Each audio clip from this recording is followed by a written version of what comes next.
Meus queridos amigos, tudo bom, Danilão e Rubinho, que vai ter que segurar esse microfone. E é o seguinte,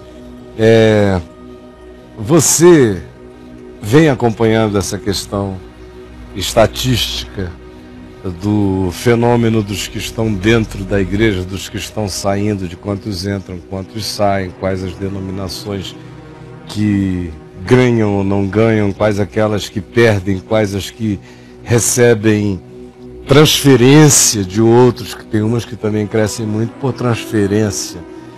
Tem grupos que servem de rodoviária, de passagem, uns de rodoviária para o nada, né, depois. Alguns para encaminhamentos nessa sequência institucional.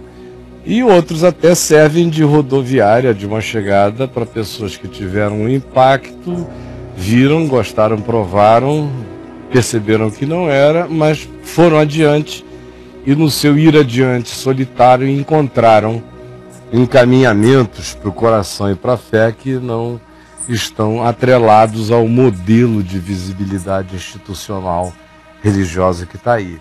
Então isso vem sendo observado por você hoje em dia de maneira próxima. É verdade. Eu observei isso intensamente até uns 15 anos atrás. A EVB, inclusive, tinha uma parceria íntima com institutos de pesquisas dessa natureza no Brasil todo e, além da gente se servir dos dados do IBGE, tinha uma relação íntima com o ISER, Instituto Superior de Pesquisas da Religião. Chegamos a fazer levantamentos que se tornaram um objeto de trabalho, de estudos, de doutorado no Brasil e no exterior. Nós fizemos um levantamento minucioso na década de 90, final dos 80, início dos anos 90, das igrejas no Rio de Janeiro. E o crescimento, registro diário, como é que era, onde era, mapeamos tudo, quem era, quem não era. Foi uma visão exegese chocantemente visualizante dessas migrações, dessa história que nem sempre as pessoas veem. É uma história que você tem que ter dados para entendê-la, numa perspectiva da macro-observação do fenômeno. Aquilo que você colocou há pouco, né, com a ótica bíblica, mostra mesmo que nós, evangélicos, eu vou me incluir no grupo, né, existe mesmo uma cegueira generalizada sobre o que de fato está acontecendo, do processo que está todo mundo vivendo, que mesmo o censo, ou até o censo, grita, né, e a liderança não. Né? Não interessa a liderança ouvir o que o censo diz. E é uma preocupação, porque as pessoas têm aberto champanhe não, porque crente não bebe, mas aberto Coca-Cola para comemorar o crescimento dos evangélicos, 42 milhões, etc. e tal, e 60% de crescimento e tal. E não se deram o trabalho de olhar as linhas e que dirá os microdados para tentar entender que cresceram 60%, sendo que o que mais cresceu foi a Assembleia de Deus com 40 e poucos %. E o resto tudo, né, empatando, as igrejas históricas diminuindo, inclusive, presbiteriana caindo, metodista empatando, anglicana caindo, todo mundo caindo. E aí você vai descendo, você encontra uma linha lá. Evangélicos sem vinculação determinada. Cresceram de 1,2 mais ou menos do ano 2000 até agora, né, em 2010, cresceram 680%. Partiram de 1,2 milhões para mais de 9 milhões 280 alguma coisa. 680% de crescimento contra 42% da denominação que mais cresceu. Embora tenha crescido com câncer, né, com subdivisões e cismas, etc. Com metástase. O câncer já tem há muito tempo. Pois é. Mas era assim localizado, né? Agora é metástase. E todo mundo alegre, abrindo seus guaranás, né? Champanhe, né? Para comemorar. 40. Eu diria que isso é uma luz vermelha para não dizer uma cacetada divina na cabeça do cara. Olha isso. 42% a Assembleia cresceu de 2001 para cá. 2000 para cá. E você, os evangélicos como todos, 60%. Só que, peraí, quem que empurrou esse crescimento? 680%. Esse grupo dos que confessam uma fé que seria mais próxima de uma confissão evangélica, mas que não estão vinculados a nenhum grupo institucional, cresceram de 1 milhão para 9, quase 10 milhões, um total de 700 e tantos % em 13 anos. Seguindo essa tendência, não, em 10 anos, não sabe, deve estar crescendo mais agora nesses últimos 2 anos. Porque o meu avaliador, o meu pulsômetro diário me diz que nos últimos 2 anos, acelerou, deu uma agalopada. Eu sei. Do ano passado para cá, inclusive, a intensificação foi maior.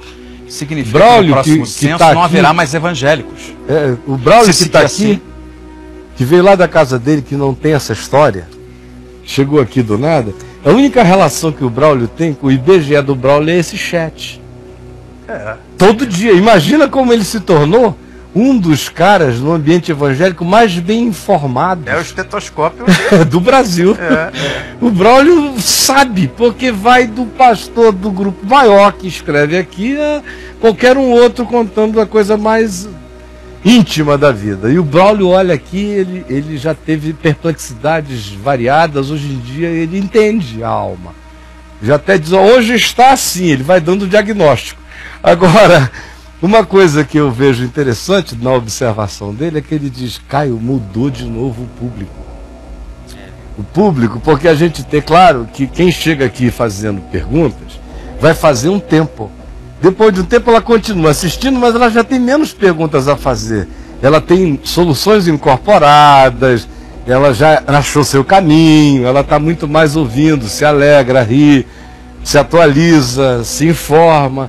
Mas tem um grupo que chega, e sempre quem chega, chega com aquela coisa ou angustiado, ou então chegou com muito ódio, porque falaram tão mal de mim que o cara veio por causa de raiva, então ele fica aqui agredindo. Ele fica aqui agredindo, chama você, bota no inferno todo dia, te arrebenta e fica aí, mas não vai embora. E o Braulio vai fazendo as leituras. E as perguntas também mostram o nível de percepção de cada um. Não é? Então é um retrato que a gente atualiza todo dia. E a sensação que dá é isso mesmo, que nos últimos 2 anos acelerou. Eu creio, as mudanças hoje são muito mais rápidas que antigamente. Nós falávamos antes do programa começar da velocidade da informação, da democratização, né, do fluxo, da produção, da acessibilidade. Exato, muito grande. A Europa levou menos tempo com teologia melhor. Nós aqui no Brasil crescemos com esse sincretismo assassino terrível, né? Um conteúdo pobre, e o povo ainda imagina que nós vamos ganhar esse país, que isso aqui vai crescer e não é capaz de fazer essa leitura. Hoje a Europa tem 2,4% de crentes, com milhares que decidem não voltar à igreja na semana seguinte. Mesmo. Tem raiva. Eu acho que eu me relacionei com a última geração de jovens europeus. Porque foi rápida a evasão. Eu me lembro que aí no início dos anos 90, 91, 92, após a expressão pós-cristã na Europa, já estava cunhada há muito tempo, e o esvaziamento já era gritante, já tinha uns 20 anos que vinha esvaziando. Os templos na Inglaterra estavam sendo vendidos para mesquitas e para propriedades privadas e para um monte de coisas, porque a igreja anglicana não conseguia dar conta nem dos seus templos, porque eles ficavam vazios. Então era um esvaziamento enorme. Mas ainda havia uma pulsão. Então havia lá o Spring Harvest, que ainda deve haver. Mas naquele tempo, meu Deus, eu me lembro que eles fechavam cidades inteiras. Ainda tinha aqueles movimentos de reunião de jovens, como esses de Dresden e de outros países, em que vinham jovens da Europa inteira, eles fechavam uma cidade de 500 Na mil Holanda, habitantes. Dia do Jovem, Dia da Juventude. E jovens legais que você via a compreensão. Eu dizia aqui quando eu voltava, como eu tinha prazer em ensinar o Evangelho na Inglaterra, na Alemanha, na Holanda, em outros países, porque o nível de compreensão do que eu dizia era muito maior. Era fácil a percepção. Aqui você repetia, não entrava. Lá você dizia, o pingo era letra. Boa teologia, de pensadores e tudo. E assim mesmo você vê, não seguraram a onda, porque é algo indefensável.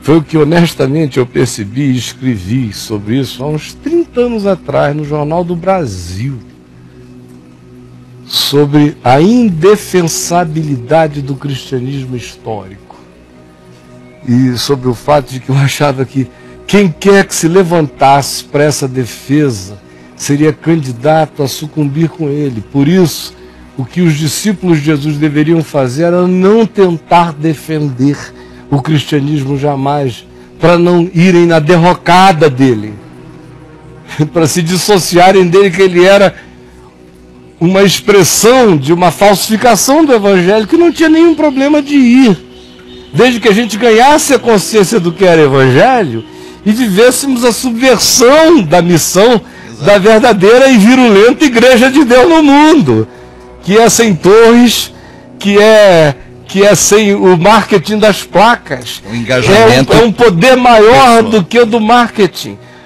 É o poder da subversão. A gente volta às origens da subversão.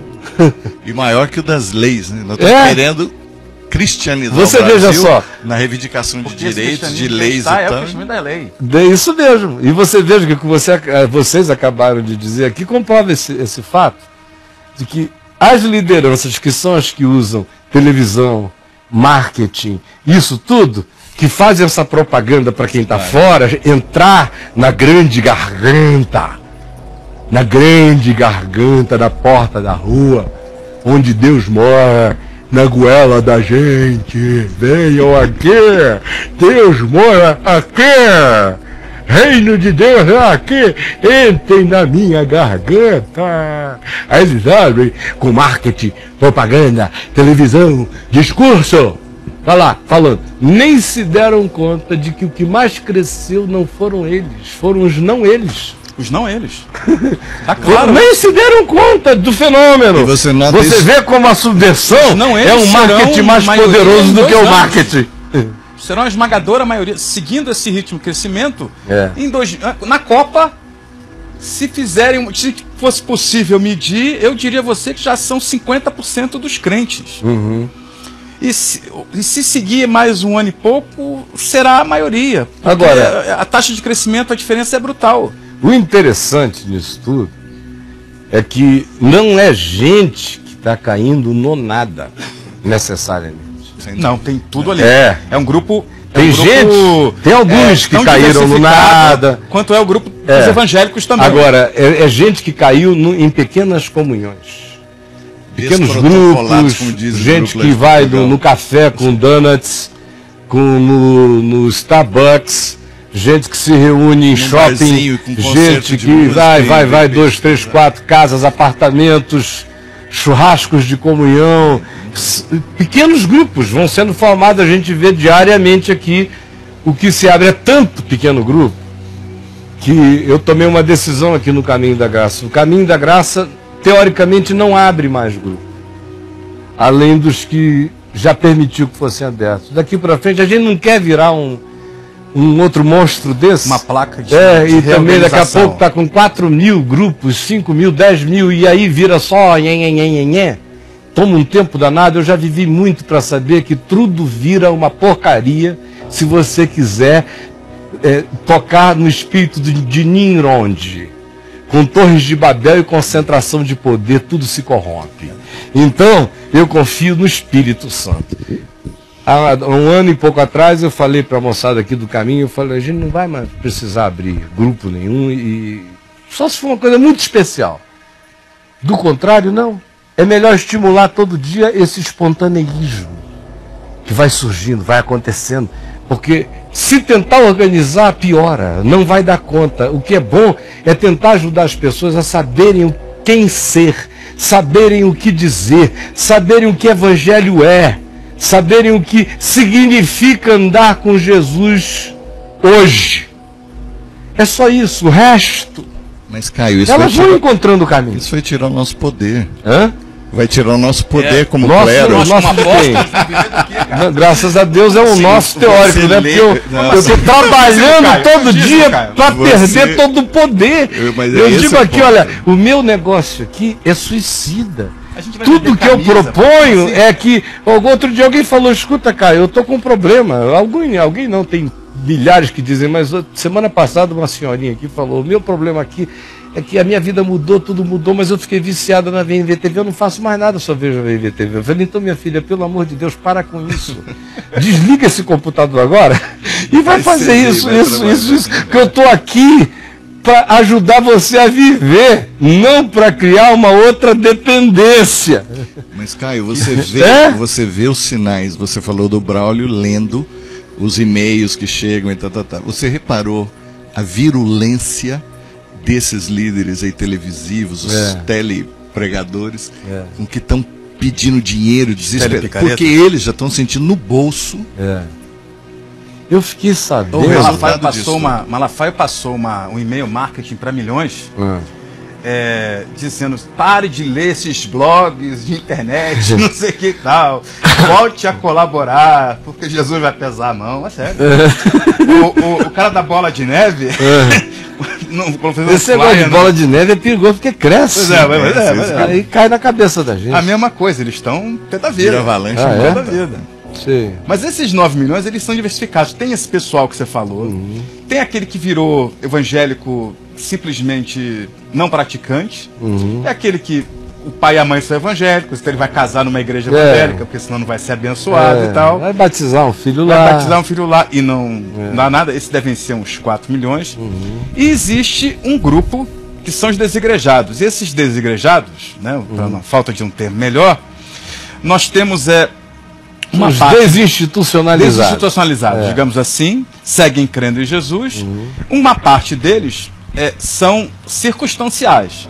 Que existe um grupo muito grande, a gente quer quantificar agora, que ele está assim, ele lambe as feridas, como você falou, como todos nós lambemos em algum momento. Você não, mas nem você, sei lá, você lambe feridas, não sei, mas enfim.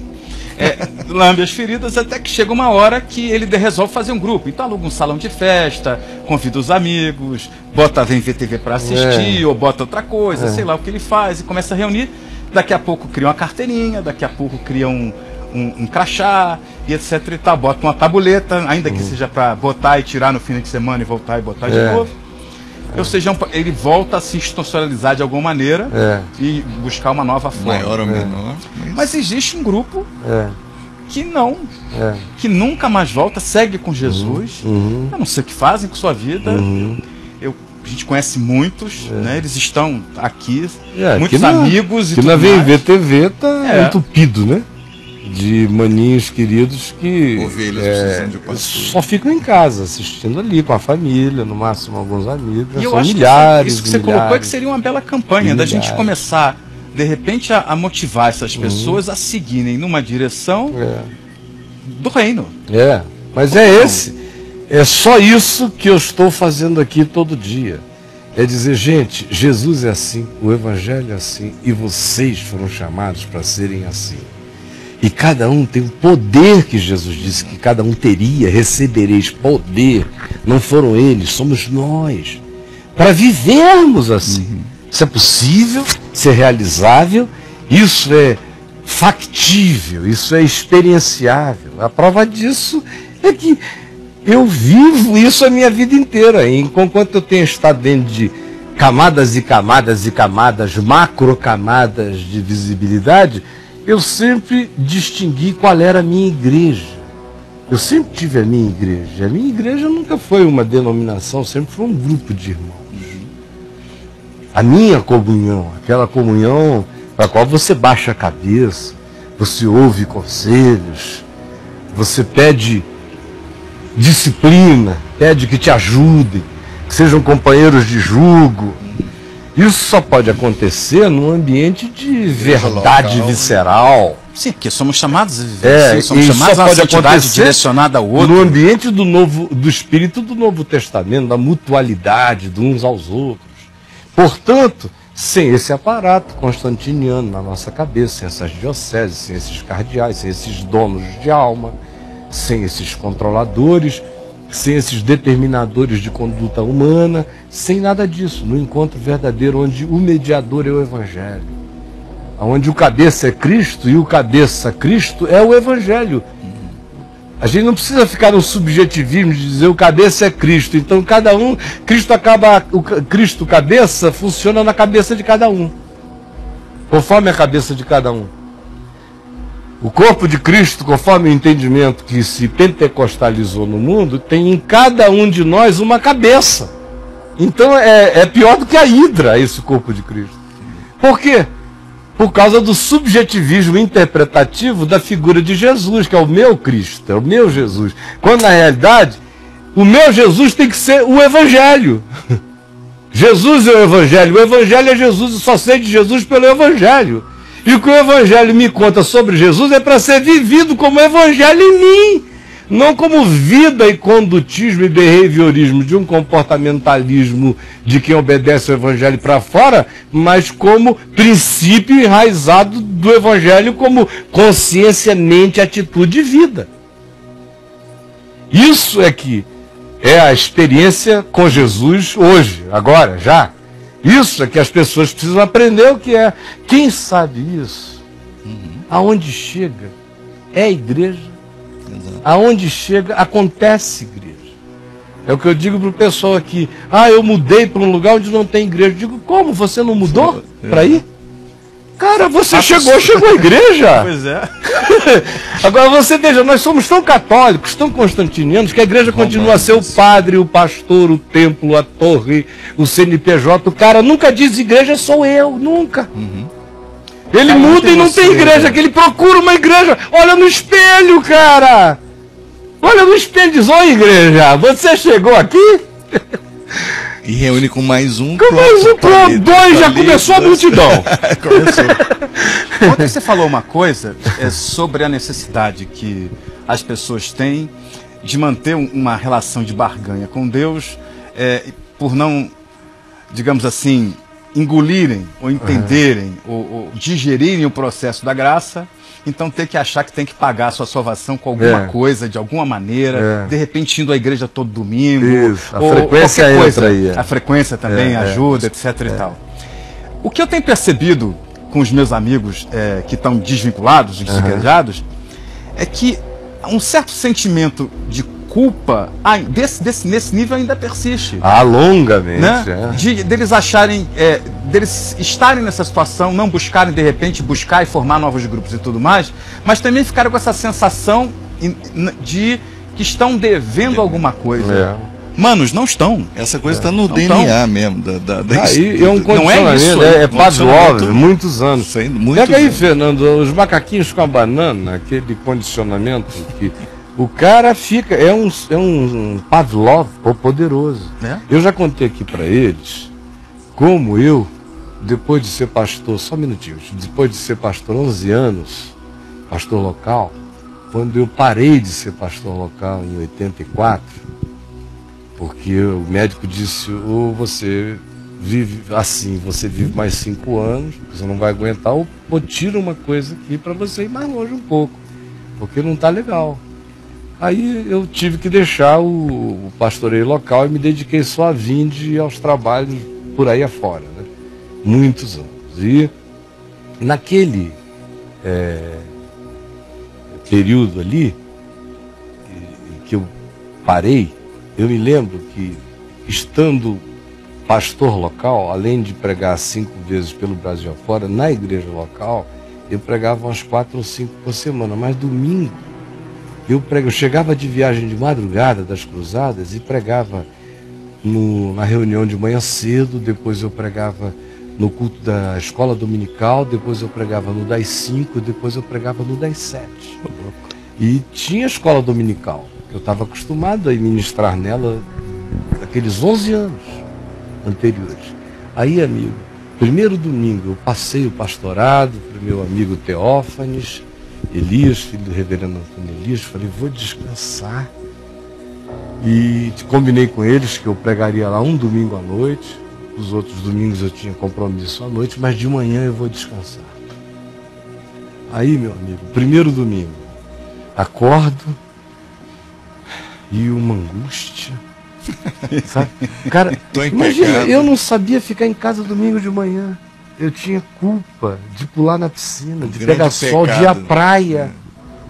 Não era aquela culpa de crente, de relacionada a coisa, era culpa do servo. Estou sonegando meu dom. Por que eu não estou lá servindo aquele povo? Será que eu estou ficando egoísta? Reservei agora domingo de manhã para cuidar de mim? Aí começa mas é uma neurose culposa violenta, que um médico, quando tem essa oportunidade de descanso, não sofre assim. Nem um advogado, nem ninguém, nenhuma outra profissão, mas um pastor sincero sofre. Porque tem um senso de urgência. Um crente sincero. E missionário da semana inteirinha na luta, não perdeu. Chega domingo falando, eu tenho que descansar. Esse é um outro dado. O cara não aguenta. Você sabe que, por exemplo, acho que foi a World Vision International, que na década de 80, ou início dos anos 90, a Visão Mundial, fez uma pesquisa dentro dela mesma, com milhares de funcionários, e que depois essa pesquisa foi aplicada em outras organizações, e chegaram à conclusão de que os caras que menos frequentavam a igreja no mundo eram os missionários que trabalhavam em para-eclesiásticas cristãs. Porque eu via lá na Víndia a dificuldade. Os caras trabalhavam respondendo carta, atendendo gente de segunda a sexta. Uma overdose de por favor me ajuda, Caio me ajuda. E o cara dizendo, o pastor pediu para você ler esse livro. Era aquele departamento de gente para trabalhando. Milhares de pessoas depois de um tempo, centenas de pessoas trabalhando ali dentro. No domingo, tudo que elas não queriam era ir a um lugar. Claro, elas queriam ir à praia. Mas não conseguiam. Aí eu vi aquele cara chegar meio a contragosto. Aí tudo bem, fulano, tudo. E aí? Tá descansado? Não, eu tive que vir hoje aqui, né? Mas por quê? Não dá. Eu fico muito culpado de não trazer as crianças. Depois, sei lá, dá alguma coisa errada, eu vou me sentir culpado a vida inteira. Mas ele não consegue ter a tranquilidade de dizer, não, eu vou fazer escola dominical com os meus filhos na praia. Eu vou ensinar eles. Parece que se não houver ensino institucional, não tem ensino. Essa burocracia que se conseguiu criar do oficialato de Deus e do ensino do Evangelho é uma miséria. Porque nem mãe acredita mais que o Evangelho ensinado por ela é tão legal quanto por uma professora. Tem que ser, exato. Nem pai acredita mais que o que ele possa ensinar ao seu filho é melhor do que o que um pastor treinado para isso possa fazer, simplesmente porque ele é pai. Já é melhor do que tudo. Não acreditam. Por que os pais não casam seus filhos? Por que não casam? Porque eles não acreditam no casamento que não carrega oficialidade. Quando nada seria mais significativo do que todo pai casar seu filho, sua filha. A oficialidade é poderosa, ela lateja no subconsciente da gente com essa culpa neurótica, aflitiva. Aí tem gente que quando diagnostica a sua culpa neurótica, fica com raiva dela e não a trata. Aí como é que ele a trata? Se vinga do desejo de ter comunhão com alguém, porque no caso dele aquele desejo está vinculado a uma frequência, a um lugar. E aí ele não distingue bem as coisas, mata a possibilidade de comunhão com alguns, só porque ele confunde com a necessidade anterior de ir a um lugar, e aquele lugar institucionalizado, aí joga fora menino, barata, banheira, água e tudo. A falta desse autoconhecimento também. Que bom seria que ele fosse também e fosse feliz.